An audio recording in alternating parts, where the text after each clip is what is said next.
Saya sedang ada di kota Melbourne, baru selesai sidang di Supreme Court of Victoria, Australia. Hari ini saya akan memberikan sedikit komentar atas berjalannya proses pemeriksaan Roy Suryo sebagai tersangka di Kepolisian Republik Indonesia. Akhirnya, saya memutuskan untuk menjadi bagian kuasa hukum dalam kasus tersebut.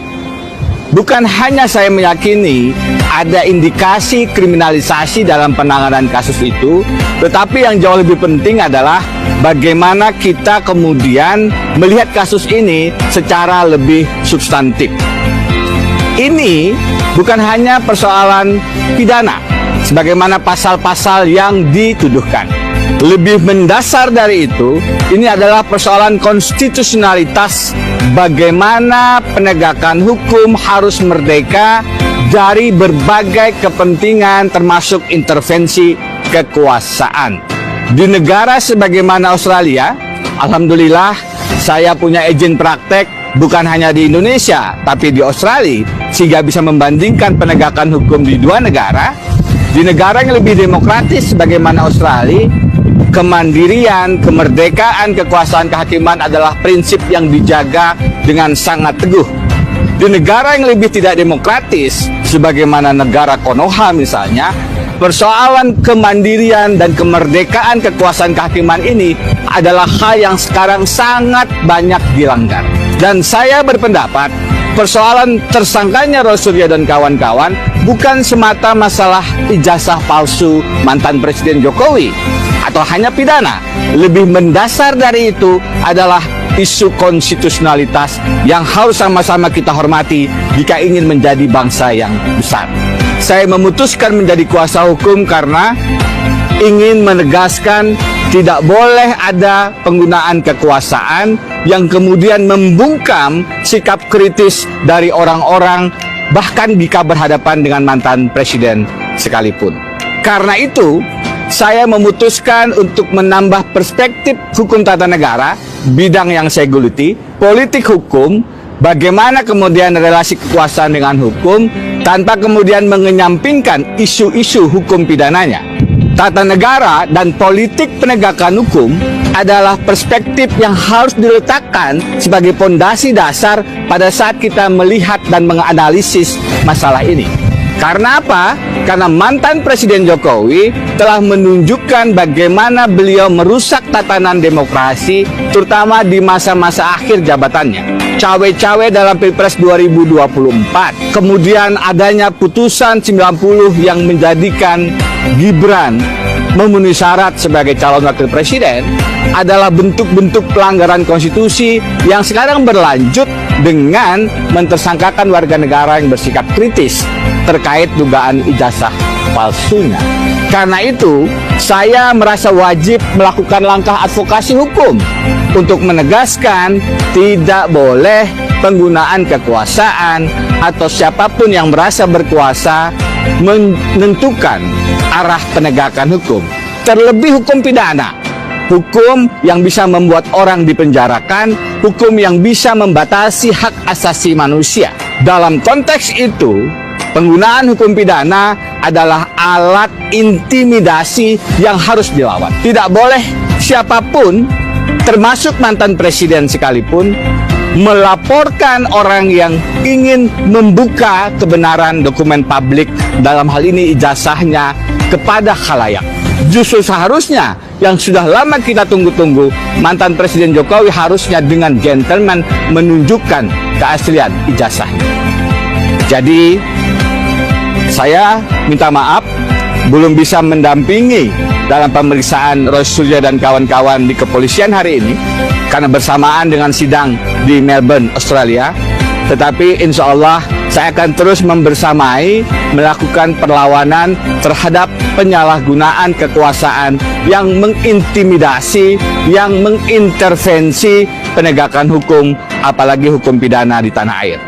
Kita harus hentikan modus mengkriminalisasi, mempidanakan, memenjarakan, membuat takut siapapun yang ingin bersikap kritis agar Indonesia tetap terjaga kewarasan hukumnya. Nah, teman-teman kembali lagi di channel ini. Jangan lupa subscribe dan komen agar tidak ketinggalan informasi lebih lanjut serta informasi-informasi terbaru yang akan kita sampaikan ini. Nah, teman-teman, kita tahu bahwa dalam cuplikan video tersebut ya sangat-sangat menarik sekali ya untuk kita bahas, yang dimana di situ ya Bapak ini atau profesor dari luar negeri ini yang membantu mengenai tentang tudingan-tudingan kasus pembahasan ijazah Bapak Jokowi ini. Ya, dia memberikan pemahaman ya, kalau dia lulusan dari luar negeri dan turut membantu membongkar ya kebohongan-kebohongan atau kasus-kasus yang sudah terjadi kepada Bapak Jokowi ini. Ya, kita tahu bahwa dalam tudingan kasus ini ya sudah lama ya, hingga beberapa tahun dan sampai sekarang masih belum kelar-kelar dalam tudingan kasus tersebut. Ya betul, dalam komentar Bapak ini kebenaran dan keadilan pasti terwujud ya, karena masalah ijazah ini sudah lama dan mereka menganggapnya masalah sepele, masalah kecil, tapi berbelit-belit ya, seakan-akan mereka mengabaikan hal-hal atau data-data yang sudah diterima oleh para researcher bersama dengan teman-teman mereka dalam menyingkapi hal tersebut. Ya, mereka mengabaikan hal tersebut ya, padahal kita tahu bahwa ketika sudah bukti dengan jelas ya, bisa dibilang 75% dalam menyingkapi kasus tersebut ya sudah banyak ya dan sudah bisa diadili. Ya tentunya dalam hal itu ya kita sebagai masyarakat Indonesia tentunya harus tahu tentang kebenaran akan tudingan-tudingan kasus ini, karena kita wajib mengetahui karena kita adalah warga negara Indonesia.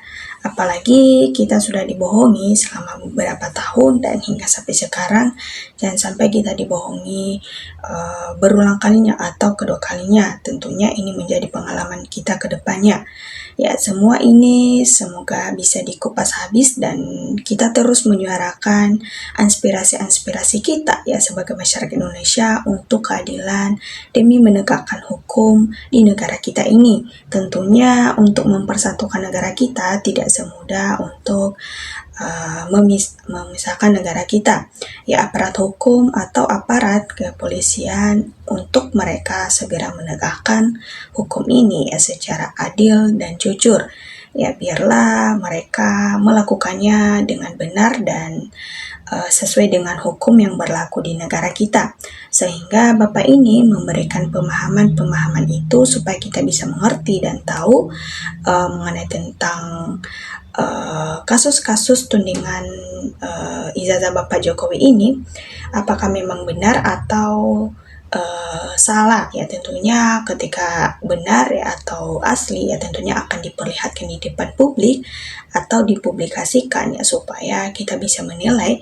Namun karena memang tidak ada tanggapan dari mereka untuk memberikan pembelaan kepada diri sendiri atau mereka memberikan bukti yang jelas ya, tentunya kita bisa menganggap itu adalah palsu ya, sehingga banyak hal-hal yang sudah kita lihat dan hingga sampai sekarang belum ada ya dari mereka atau dari pihak mereka untuk memberikan pernyataan bersalah. Ya semakin banyak pula terbongkar ya satu persatu kejanggalan atau kebohongan-kebohongan yang sudah mereka lakukan. Ya semoga saja mereka ya diberikan hukuman yang setimpal sesuai dengan kebohongan-kebohongan yang mereka lakukan tersebut. Ya kita bingung karena sampai sekarang masih belum ada proses ya untuk mengadili hal tersebut, padahal sudah jelas-jelas ini sudah banyak ya data-data yang sudah diterima dan hingga sampai sekarang juga masih belum ada tanggapan dari pemerintah untuk menyingkapi atau mengambil tindakan dalam pengadilan tersebut. Ya, apalagi sudah ada sidang dan hingga sampai sekarang masih belum ada tanda-tanda untuk diadili. Ya semoga aja Prof ini memberikan efek yang baik untuk kebenaran dalam menyikapi kasus-kasus ini dan bisa membawa dalam pengadilan di masa Bapak Jokowi orang cerdas dan jujur disingkirkan ya, kita khawatir menyaingi mereka orang-orang yang curang ini. Ya tentunya dalam hal itu kita sebagai masyarakat Indonesia adalah kita dukung orang-orang yang menyuarakan kebenaran atau mengawal terus, dan kita kawal terus dari awal sampai akhir supaya ini bisa terselesaikan. Ya tentunya ketika salah satu raja mereka diadili, tentunya satu persatu kebohongan mereka akan terbongkar nantinya. Nah, ini dia pemilik ijazah dan KPU sudah mulai stres. Ya, proses jalan terus hakim ya semakin lama semakin jujur ya dalam menyikapi hal tersebut. Ya, begitu juga bila tidak adil pasti akan dikejar rakyat dimanapun mereka berada. Ya, makanya dalam hal ini kita harus menyuarakan aspirasi kita dan kita dukung terus orang-orang yang memberikan aspirasi serta meluangkan waktu mereka. Nah, teman-teman, demikian dari video ini. Jangan lupa berikan tanggapannya di kolom komentar ya supaya kita bisa saling bertukar pikir dalam menyikapi situasi-situasi politik yang ada di negara kita ini. Terima kasih teman-teman.